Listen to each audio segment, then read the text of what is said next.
लक्ष्मणो दक्षिणेयस्य वामे तु जनकात्मजः पुरतो मारुतिर्यस्य तं वन्दे रघुनन्दनम्। वेदान्तार्थतदाभास क्षीरनीरविवेकिनम् नमामि भगवत्पादं परहंसधुरन्धरम्।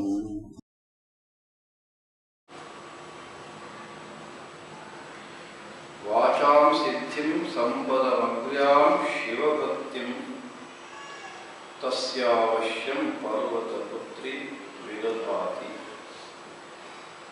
ಇದು ಗೌರಿ ವ್ರತವನ್ನು, ಗೌರಿ ಉಪಾಸನೆಯನ್ನು ಮಾಡಿದಂಥವರಿಗೆ ಆ ಗೌರಿ ಕರುಣಿಸುವಂತಹದ್ದು ಅಂತ ಭಗವತ್ಪಾದರ ಉಪದೇಶ. ಅಂಥ ಶಿವಭಕ್ತಿಯನ್ನು ಹೊಂದಿದ ಭಕ್ತ ಆತ ಹೇಗಿರ್ತಾನೆ ಅಂತಂದ್ರೆ,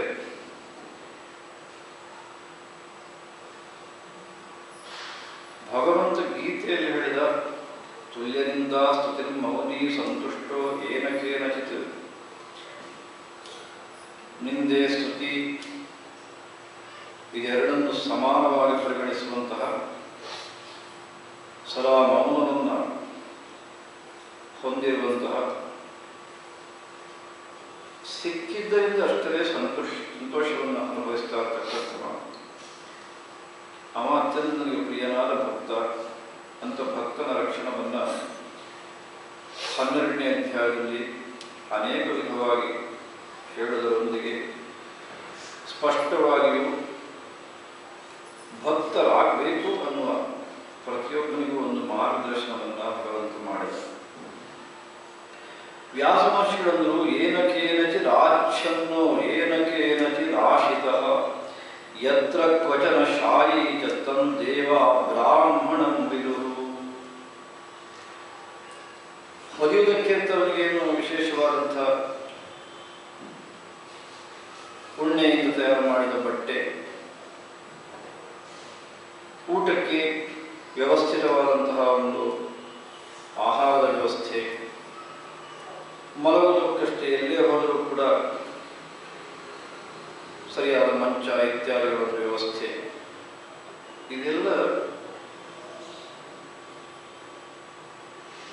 ಸಾಮಾನ್ಯನಿಗೆ ಇರತಕ್ಕಂಥದ್ದು ಹೊರತು ಭಕ್ತನಿಗಲ್ಲ. ಭಕ್ತನಿಗೆ ಏನಕೇನಚಿತ್ ಆಚ್ಛನ್ನ, ಅವನಿಗೆ ಹೊದಿಕೆ ಇದ್ರೆ ಸರಿ, ಇಲ್ಲ ಅಂದರೆ ಇಲ್ಲ ಅಷ್ಟೇ. ಇದ್ರೂ ಇಂಥದ್ದೇ ಬೇಕು ಅಂಥದ್ದೇ ಬೇಕು ಏನಿಲ್ಲ, ಒಟ್ಟಿನಲ್ಲೊಂದು ಹೊದಿಕೆ ಅಂತ ಇದೆ ಅಷ್ಟೇ. ಹಾಗೆ ಆಹಾರವೂ ಅಷ್ಟೇ, ದೇಹ ಪ್ರಾರಬ್ಧ ಮುಗಿಯುವ ತನಕ ಇರಬೇಕು ಅನ್ನೋದಕ್ಕಾಗಿ ಅದಕ್ಕೆಷ್ಟು ಬೇಕೋ ಅಷ್ಟು ಒಂದು ಆಹಾರ ಸೇವನೆ. ವಿಶ್ರಾಂತಿಗೂ ಅಷ್ಟೇ, ಅಲ್ಲಿ ಇಲ್ಲಿ ಅಂತ ಇಲ್ಲ, ಎಲ್ಲೆಂದರಲ್ಲೂ ವಿಶ್ರಾಂತಿ ಬೇಕು ಅಂದಾಗ ಮಾಡೋದಷ್ಟೇ. ಈ ರೀತಿಯ ಒಂದು ಸ್ಥಿತಿ ಅದು ಯಾರಿಗೆ ಬಂದಿದೆಯೋ ಅವನನ್ನು ಬ್ರಹ್ಮಜ್ಞಾನಿ ಭಕ್ತ ಅಂತ ಹೇಳ್ತಾರೆ ಅಂತ ವ್ಯಾಸರು. ಭಗವತ್ಪಾದ ಶಂಕರ ಹೇಳ್ತಾರೆ, ಕರತಲ ಭಿಕ್ಷ ತರುತಲ ವಾಸ. ಭಿಕ್ಷೆ ಕರತಲ ಅಷ್ಟೇ,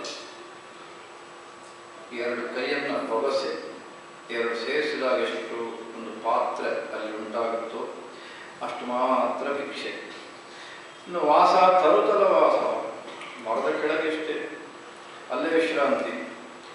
ಶಯ್ಯ ಭೂತಲ ಮಜಿನಂ ವಾಸ. ಇನ್ನೊಂದು ವೈಭವನ ಸ್ತೋತ್ರದಲ್ಲಿ ಹೇಳ್ತಾರೆ, ಸುರಮಂದಿರ ತರು ಮೂಲ ನಿವಾಸ ಶಯ್ಯ ಭೂತಲ ಮಜಿನಂ ವಾಸ.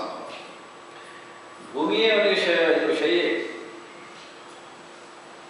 ಚರ್ಮವೇ ಬಟ್ಟೆ. ಕಲ್ಪವೃಕ್ಷದ ಕೆಳಗೆ ಅವನ ನಿವಾಸ. ಸರ್ವ ಪರಿಗ್ರಹ ಭೋಗ ತ್ಯಾಗ ಕಸ್ಯ ಸುಖಂ ನ ಕರೋತಿ ವಿರಾಗ ಅಂತ ಹೇಳ್ತಾರೆ. ಪರಿಗ್ರಹವೇ ಇಲ್ಲ, ಸಕಲ ಭೋಗಗಳನ್ನು ಕೂಡ ಬಿಟ್ಟಿದ್ದಾನೆ ಅಂತಂದಾಗ ಅವನಿಗೆ ಮತ್ತೆ ಸುಖ ಅಲ್ಲದೆ ಬೇರೆ ಇನ್ನೇನುವುದಕ್ಕೆ ಸಾಧ್ಯವಿಲ್ಲ. ಈಗ ಎಷ್ಟೋ ಸಾರಿ ನಾವು ಭ್ರಾಂತಿಗೆ ಒಳಗಾಗಿರ್ತೇವೆ. ಏನು ಅಂದರೆ, ಬೇಕು ಅಂತ ಅನಿಸಿದ್ದನ್ನು ಅನುಭವಿಸಿಕೊಳ್ಳಬೇಕು ಅಂದ್ರೆ ನಮಗೆ ನೆಮ್ಮದಿ ಸಂತೋಷ ಬರುತ್ತೆ. ಭರ್ತೃಹರಿ ಒಂದು ಮಾತನ್ನು ಹೇಳ್ತಾರೆ. ಒಂದು ಮಾತು ಅಂದರೆ ಅದು ಅತ್ಯಂತ ಅನುಪಯುಕ್ತವಾದ ಮಾತು. ಹೇಳ್ತಾನೆ, ಭೋಗೇ ರೋಗ ಭಯಂ ಅಂತ. ಭೋಗವನ್ನು ನಾವು ಮಾಡುವುದೇ ಇಲ್ಲ, ಅನುಭವಿಸುವುದೇ ಇಲ್ಲ, ಅದು ರೋಗ ಭಯ, ರೋಗ ಕಟ್ಟಿಟ್ಟಿದ್ದು. ಅದಕ್ಕಾಗಿ ಈ ಪರಿಗ್ರಹ ಭೋಗ ಇದು ಯಾವುದೂ ಇಲ್ಲ ಅಂತಂದ್ರೆ ಅವನಿಗೆ ಸುಖ ಅನ್ನೋದು ಖಂಡಿತವಾಗಿ ಇರಲೇಬೇಕಾಗಿ ಕಸ್ಯ ಸುಖ ನ ಕರೋತಿ ವಿರಾಗ ಅಂತ ಪ್ರಶ್ನೆ ಮಾಡ್ತಾರೆ. ಪ್ರಶ್ನೆ ಅರ್ಥೇನು? ಸರ್ವಸ್ಯ ಕರೋತ್ಯೇವ ಅಂತ ಅರ್ಥ. ಎಲ್ರಿಗೂ ಅದು ಮಾಡಿಯೇ ಮಾಡುತ್ತೆ, ಸುಖವನ್ನು ಮಾಡಿ ಮಾಡುತ್ತೆ. ವಿವೇಕ ಚೂಡಾಮಣಿ ಹೇಳ್ತಾರೆ, ಗುಣದೋಷ ವಿಶಿಷ್ಟೇಸ್ಮಿನ್ ಸ್ವಭಾವೇನ ವಿಲಕ್ಷಣೆ ಸರ್ವತ್ರ ಸಮದರ್ಶಿತ್ವ ಜೀವನ್ಮುಕ್ತಸ್ಯ ಲಕ್ಷಣ ಅಂತ.